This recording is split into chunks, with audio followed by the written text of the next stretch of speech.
We're learning the Chatzar Yosef, with your permission, of course. Page 239 is where we left off. We're in the middle of a big chapter. This is video number 6 of this section, chapter 15, section 2. We're talking about the two sons of Aharon and Cohen, Nadav and Avihu. Nadav and Avihu were very holy people, holy individuals, but they made a critical error, a critical mistake. A few mistakes, actually, as we listed last week. But we wove all those mistakes together to have one common denominator. And that commonality between all those mistakes was that they failed to connect with the people as leaders should. They were supposed to be the next leaders after Moshe and Aharon, and they failed to connect with the people, even though they themselves were connecting with God, with the heavenly realms, on a very, very high level, and very efficiently. But by doing so, they also neglected the people around them, because who are not always on that high level, they need the leaders to pull them up with them, and that's what they were not able to do as well. That's what we are building up over here. So we're on page 239. This theme can be unearthed fully that we just spoke about in virtually every major piece of information that we have about Nadav and Avihu throughout our sources, including the way in which they died. You know the way Nadav and Avihu died? The Gemara Masechet Sanhedrin 52:8 describes their deaths thus, and I bring the Gemara right here, I'll read it to you in English. It says, Sanhedrin 52:8. Abba Yosef ben Dostai says, 2 threads of fire, a thread of fire, imagine, something like that, came out of the Holy of Holies, inside the Mishkan that they walked into. And the 2 threads split into 4, right? So 2 became 4. And 2 entered the nostrils of this one, and 2 entered the nostrils of that one. One Nadav, one Avihu, and burnt them from the inside. Then it didn't damage their body, so they still had an honorable burial and death. That's why they were burnt from the inside. Right? So our question is, on this Midrash, this Gemara, why did it happen specifically in this way? 2 threads of fire that split into 4. It's a very specific way for heaven to execute these 2 tzaddikim. Why not just 4 threads of fire from the beginning? If it had to be threads of fire going into the nose, fine, just do 4 right away. Why have to be 2 and then split again into 2? Why the specific show? You wouldn't ask the question, right? Yeah. I mean, there would be other questions. Why specifically fire?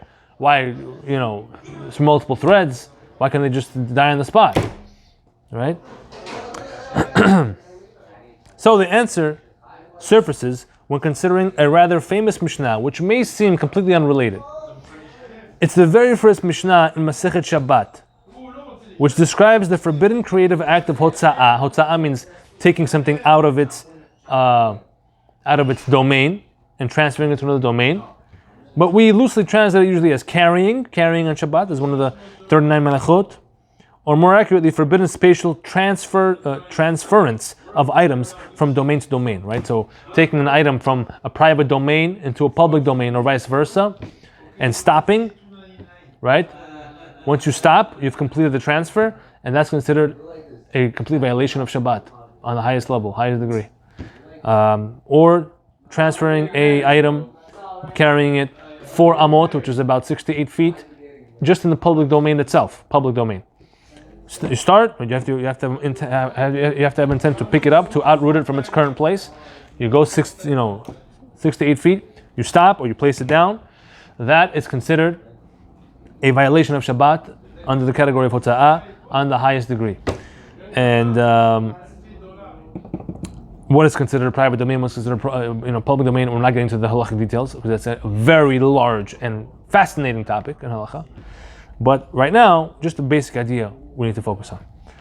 Now you're asking me, what in the world does carrying on Shabbat have to do with the death of Nadav and Avihu? Just give me some time. I'll try to spin them together, weave them together. So now it says, the Mishnah introduces the topic thus. We actually bring the first line in the Mishnah, in Masechet Shabbat. We're on page 240. It says on top over there, Yetziot HaShabbat, shtayim she'en arba bifnim, u'shtayim she'en arba bachutz. That's the language, translated as follows.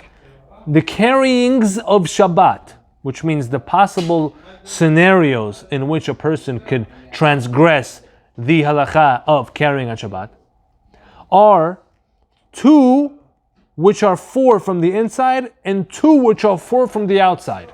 That is the language of the Mishnah. Right? So it's giving you basically multiple scenarios in that Mishnah, and it sort of forks them. Meaning there's a general category, and then you have two different possibilities there. Another general category, you have 2 different possibilities there. 2 which are 4, 2 which are 4, from the inside and the outside. What does that even mean?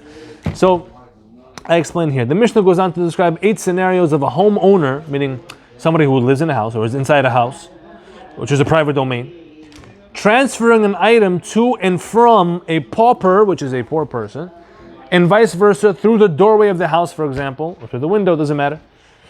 Some of which are forbidden on a Torah level, and some of which are forbidden only on a rabbinic level. It gives 8 scenarios over there. The Mishnah presents these cases in a flowchart-like format, like I just described, with the cases often forking into 2 separate subcategories. Hence, that's the language, that's why the Mishnah uses the language, 2 which are 4 from the inside, which refers to the homeowner, the person on the inside, the person who's inside the house, and 2 which are 4 from the outside, referring to the person outside the house, which is the poor person in this case.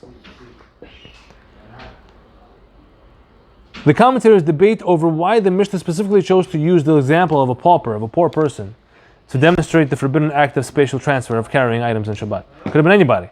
Why is it, the language the Gemara says is ani. Ani means a poor person with an ayin.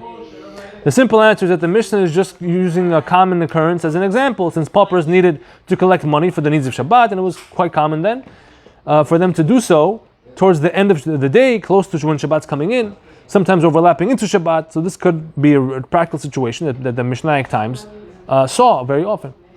But we may reveal yet another answer to this question that connects to the issue of Nadav and Avihu. The reason of Tractate Shabbat, Masechet Shabbat, why it begins with by speaking about forbidden carryings, even though carrying is last on the list of the 39 melachot, 39 forbidden creative acts of Shabbat, right? Meaning this is one of the questions of the Gemara. The Gemara in Masechet Shabbat starts by talking about the prohibition of carrying. Carrying is the 39th on the list of 39 forbidden acts. So everyone asks, why did you start from the end? Why does the Gemara start talking about the last malacha first? Many reasons are given. Tosafot gives a lot of reasons over there. One reason is because carrying is perceived as something insignificant, not really creative at all, not causing any noticeable change in the item, unlike the rest of the 39 forbidden acts. Cooking, something really changes in the food. What else? Shechting, the animal's dead. You're killing an animal, slaughtering. What else? Another example, starting a fire. First there was no fire, now there's a fire. Right? All the other 39 melachot seem to be much more significant to us because something is really being done, something is really changing, something is really being created, or vice versa. But when it comes to carrying, I took this, the guy took it, he walked for 6 to 8 feet, put it down. What happened to the item? Nothing happened to the item. It's still in the public domain. What happened? Nope. Sorry, 2 witnesses saw him, they warned him, yeah, okay, we have to kill him now. Execution. Why? What's the big deal? So because people have this attitude towards carrying, that's why the Gemara started off talking about it first, to show you its significance, to emphasize this is important. This is just as bad as anything else on the list.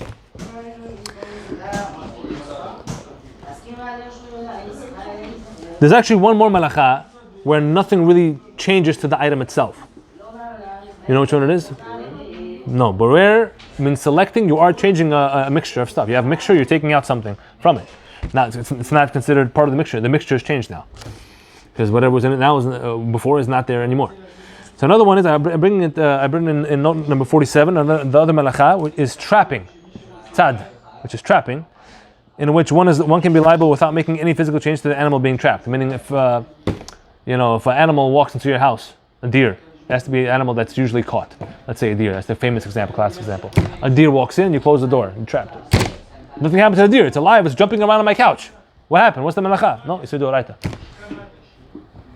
Same thing, right? So trapping and carrying are two melachot where nothing actually changes to the item itself, but it's still just as severely prohibited as any of the other 37 melachot.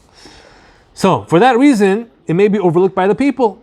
Therefore, Chazal chose to speak about it at the very beginning of the Masechet, of the tractate, to emphasize its significance, since it bears the same severe punishment as transgressing any of the other 39 forbidden acts are.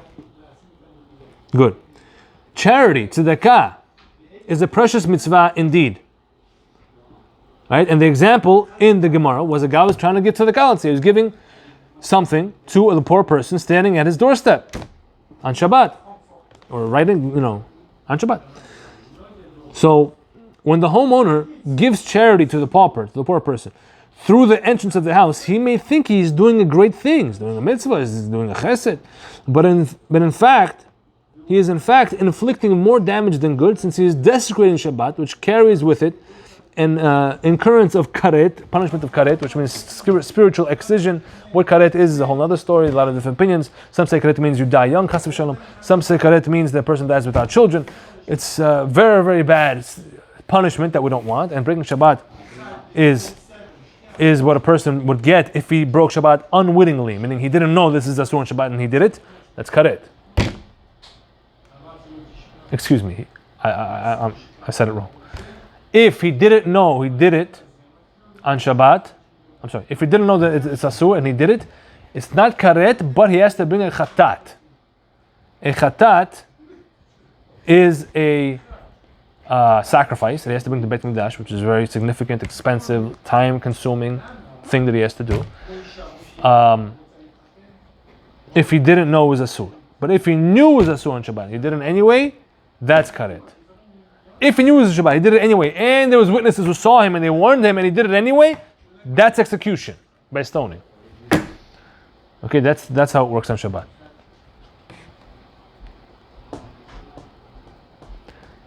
Now again, in the first case where he did it unknowingly, he broke Shabbat not knowing it was Asur on Shabbat, or let's say another example, he didn't know today was Shabbat, he thought today was Tuesday, and he lit a fire. That also, to fix that, you have to bring a chatat offering. So, we don't have chatot nowadays, you know what I mean, to fix that. There's a famous story of one of the Chachamim in the Gemara that he accidentally lit a fire on Shabbat, or he increased the fire by tilting the they used to have this special Aladdin candles, where it was like an oil lamp, with a little wick at the end, and when you wanted to increase the fire, you would just bend it and the oil would go more fuel and the fire would get stronger. So the Gemara says that you're not allowed on Shabbat to read by candlelight. Why? Because unknowingly, throughout the week, that's what they used to do. Just, by habit, without even thinking, boom, to increase the light. On Sunday, Monday, Tuesday, Wednesday. So guess what? On Shabbat, they said it's Asur. So, one Chacham said, you know what? They only said it to people who are not so careful or not so aware and presently competent, and therefore they might make a mistake. I'm smart enough, I know I won't lean it over. So, he read, and guess what he did? He leaned it. That's a desecration of Shabbat by increasing the fire. It's considered you lit the fire. And what did he write? He used to have a little journal, says the Gemara says. He says, today on this day, he wrote his name. I owe a chatat to the Beit Mikdash. Meaning he expected the Beit Mikdash to be built in his days, B'ezrat Hashem, or he hoped. It wasn't, but if it was, guess what? He would bring the chatat. Right? To fix that sin. But I digress. So back over here. Thus,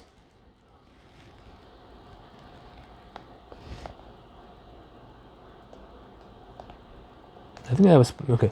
Thus, heaven made it so that the threads of fire that came out of the Holy of Holies to execute Nadav and Avihu were that was the original question. How does this all connect back to how Nadav and Avihu died?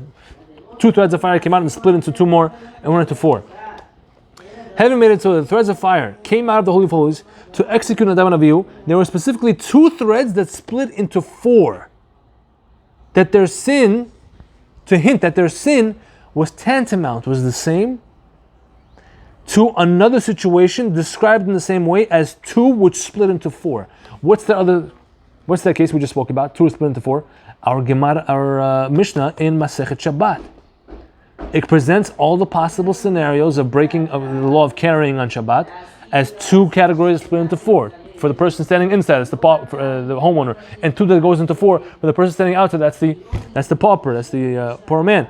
In the Mishnah, namely this Mishnah Shabbat, just as the homeowner thinks he's doing good by giving charity to the pauper, when in truth he's doing a great crime of desecrating Shabbat by violating carrying, so too Nadav and Avihu thought they were doing good with their pursuit of personal transcendence, which said they were very spiritually great on their own, transcending by themselves with God, when in truth they were actually making a grave mistake, which was neglecting their connection with those around them. That is the parallel between the Mishnah Masechet Shabbat that we found and the mistake of Nadav and Avihu. They think they're doing something great, but at the same time something worse is actually happening. Personal transcendence is not enough without group transcendence happening as well, which is also hinted in the Mishnah's language, two which are four from the inside. Right? Our Mishnah here in Masechet Shabbat, it says two which are four from the inside. But who's that referring to? It's referring to the person standing on the inside of the house, which is the homeowner. He can violate Shabbat 2 out of 4 ways in that scenario. But why does it say that on the inside? We could say it hints to our topic. It alludes to the personal transcendence inside, one's own self. And then it says two which are four from the outside, which is again referring to really the pauper, but we could say it's referring to, in our context, alluding to group transcendence that should have been occurring. So all these little tiny hints, little eggs, what do they call them? Easter eggs, they call them. I seem to have found inside this Mishnah that connects to our idea of Nadav and Avihu, hinting at what was their mistake. What they mean on Shabbat, the 2 into 4? Is there Yes.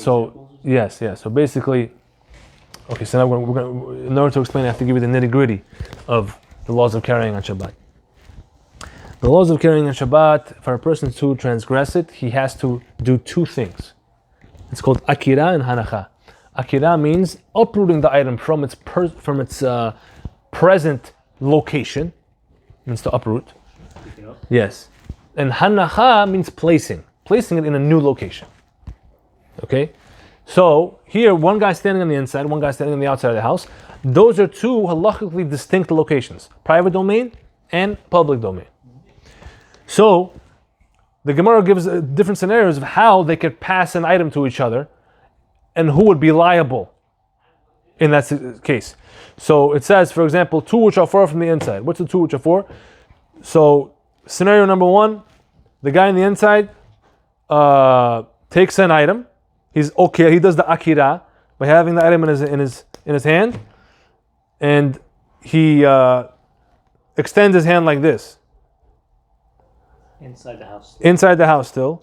Okay. I'm sorry. He's holding it like this. He's holding it like this in his hand. He didn't extend. He's just holding it like this in his hand. Then the guy standing on the outside, which is a poor person, reaches his hand inside, picks the item up. That's called akira. And then pulls the item to himself to acquire the item, and it automatically goes by default to where his feet are. So the item is considered, if his feet are on the ground, or the holder of the item is on the ground. Right? Therefore, he's done the hanacha in that place, in that case, he's done the second step, and he's liable. He broke Shabbat. First guy did not break Shabbat. No, first guy did not break Shabbat. He just held the item inside the house, right? Right. That's scenario one. Scenario two is where the owner of the house extends his hand outside. So he did the akira. He changed the location of the item.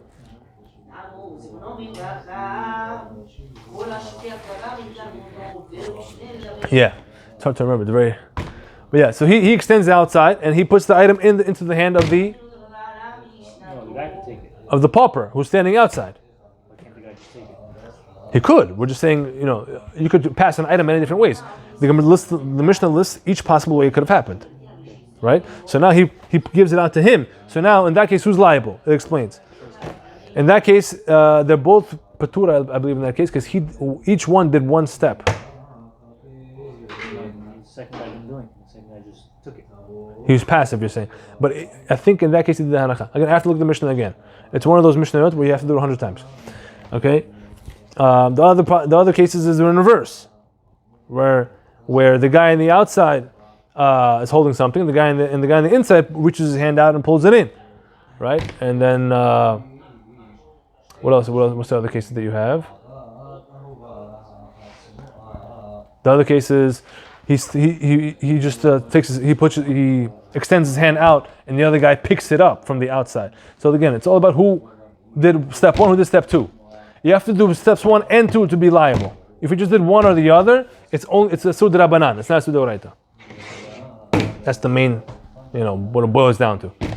And it presents as two, which are really four cases here, and two, which are really four cases there.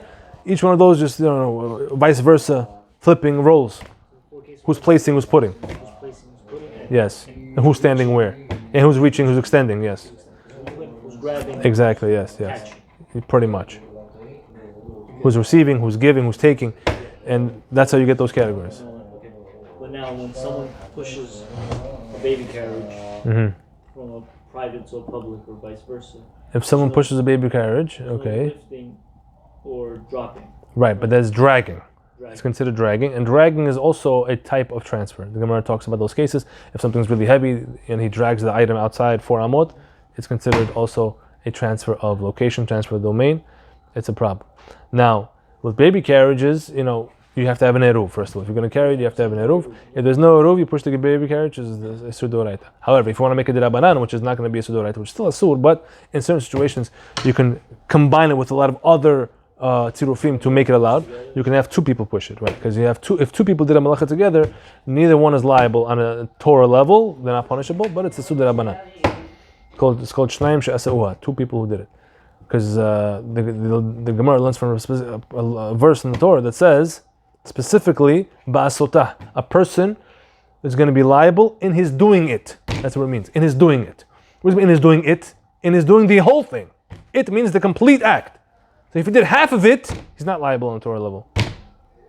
Which is the case we're talking about right now, right? The 2 to 4 is sometimes... Exactly. So if we just do one step of the transferring, either akira or anacha, it's like 2 people pushing a stroller. You split up the act. Again, it's still a Sudra Banan, but when you combine it with 2 or 3 other things, sometimes you can create a hit there, certain situations to be lenient. All right, so that was the halachic digression there, but halakha is always good. Baruch Hashem. Can we stop here? Let's do one more paragraph.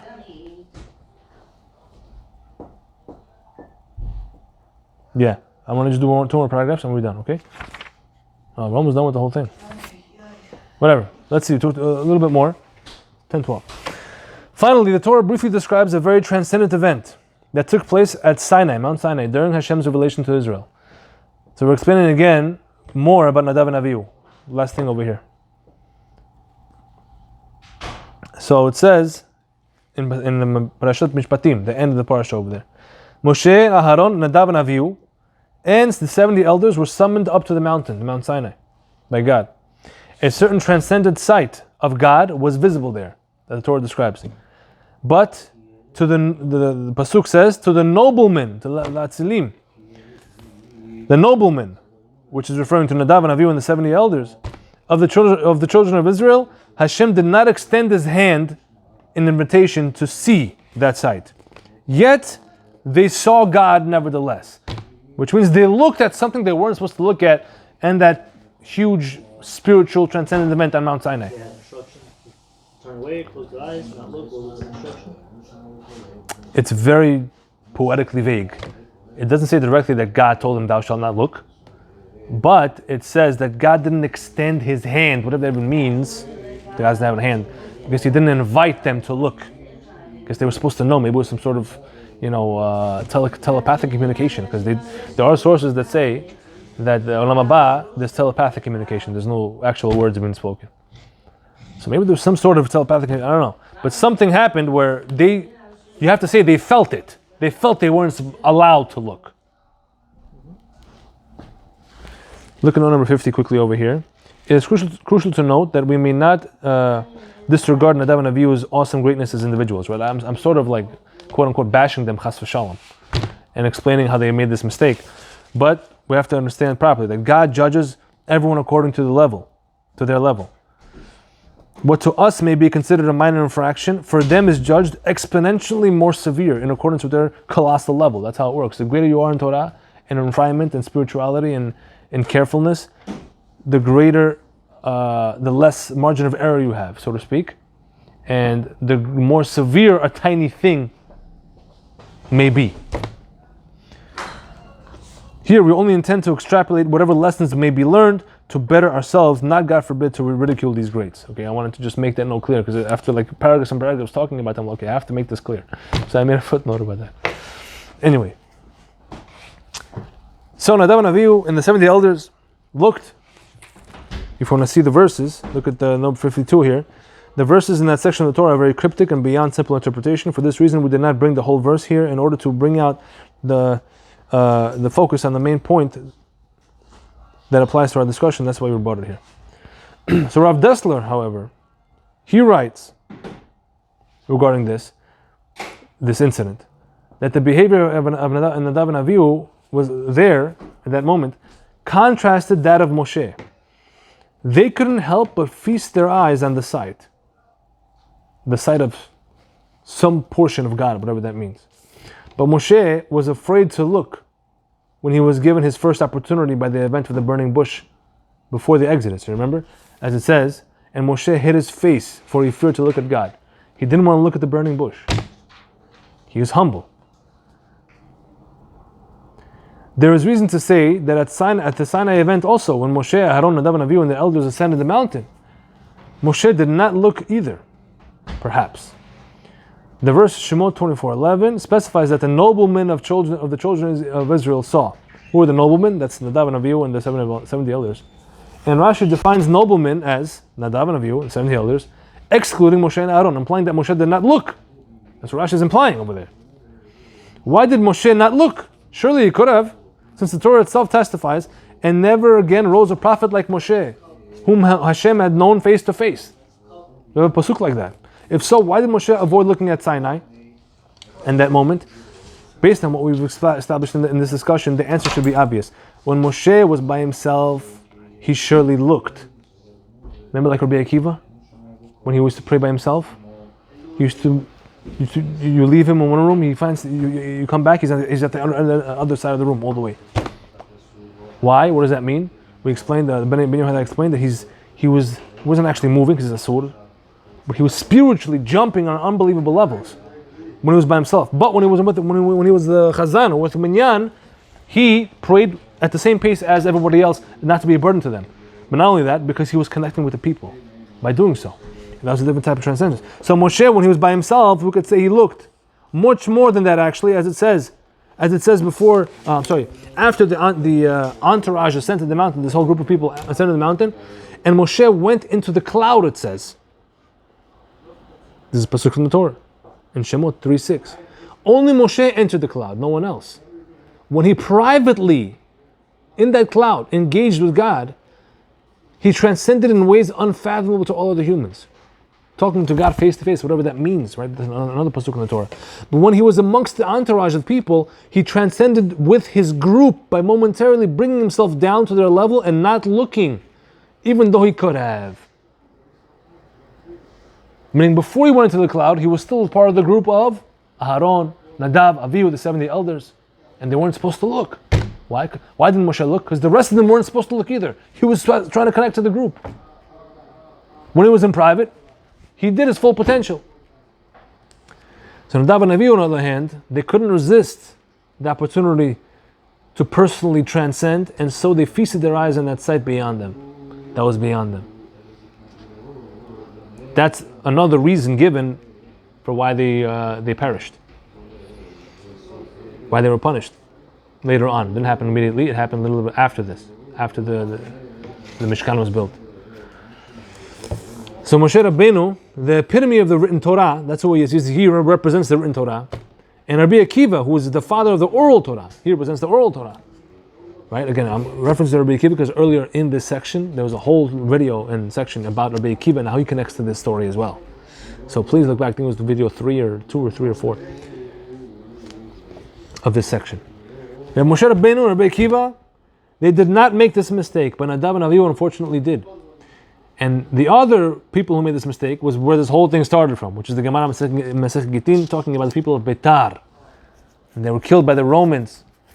And we explained that the people of Beitar were very spiritual as well. But they were a little bit selfish in the sense that they cannot connect with the people either. And that's why they were punished, the Gemara says. They didn't mourn Yerushalayim, the destruction of Yerushalayim that happened recently in their times.